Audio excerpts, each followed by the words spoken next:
Papa?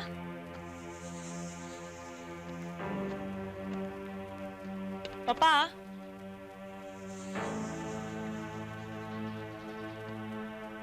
Papa? Papa?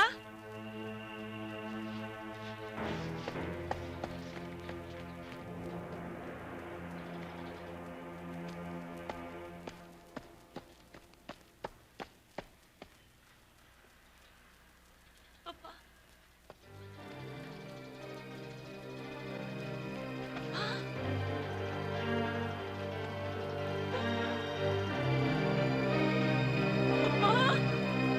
Papa? Papa!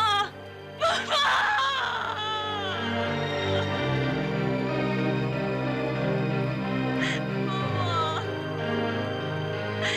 Bakit, Papa?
Sino yan?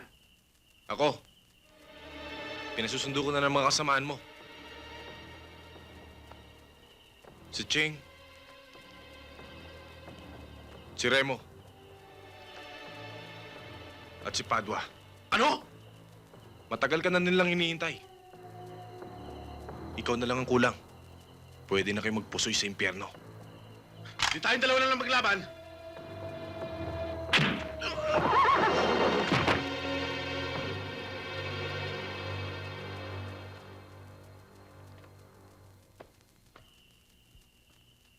Tuwing pumupunta ka dito, palagi ka bang nag-iisa? You must share this beautiful scene with someone special. Alam mo, ikaw pa lang ang dinala ko dito. Tama yung sinabi mo. Lagi ako nag-iisa. Masyado ka pa naman atang bata para maging ermitanyo. Pero alam mo, first time ko dito. Hintay mo lumubog ang araw. Pagdilim, puro maliliit na ilaw naman ang makikita mo. Para bang maliliit na diamante na nagkikislapan. Bandaro, no?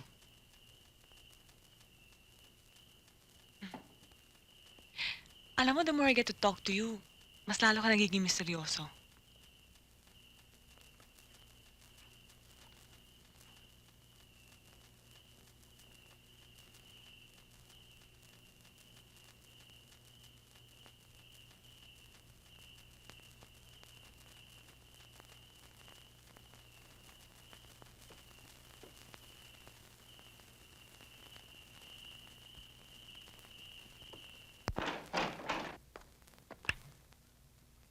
Mama? Ma!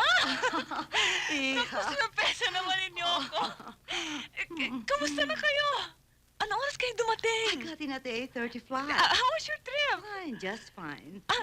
Ma, siya nga pala. Ito nga pala si Daniel. Daniel si Mama. Magandang gabi ho. Hello, Iho. I hope you haven't had your dinner because Ma. I'm starving. How would you like to join us? Hindi na ho. Tutuloy na rin ako.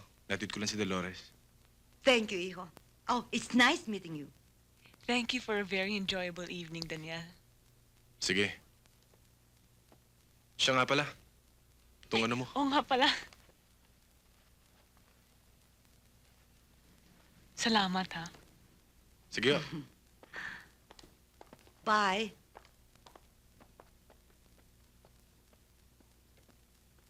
Saan ba kayo nanggaling? Ay, naku, Ma, pero you won't believe, nanood kami ng paglubog ng araw. Ang corny, no? Ano naman ang corny doon? I think it is very romantic. Sana sumulat muna kayo bago kayo umuwi. Eh di nasundo ko kayo sa airport. I wanted to surprise you, Iha. At isa pa, alam kong busy ka. Akala ko sa trabaho. Hindi naman pala, ha? Mama, Ay, nako. Mukha namang mabait, ano? si Daniel? Mhm. Sobrang napakatahimik eh. Nadadagdagan pa yata ang mga dahilan kung bakit hindi ka sasama sa akin sa States. Marami pa akong dapat tapusin dito, ma. Besides, my modeling career is just picking up. Mas maraming opportunities doon. Ma, give me some more time, please. Pinapangako ko naman na susunod ako sa inyo eh. Hindi nga lang ngayon. Dolores, kalimutan mo na ang nangyari sa papa mo. Mag-iisang taon na ang kaso niya, hindi pa nasosolve. Isa pa yan, ma. Hindi ako nawawala ng pag-asa. Meron nga dyan mga ibang kaso na it takes years bago ma-solve. Yun ang pinakamalaking dahilan kung bakit ayaw mong sumama. Alam ko yun.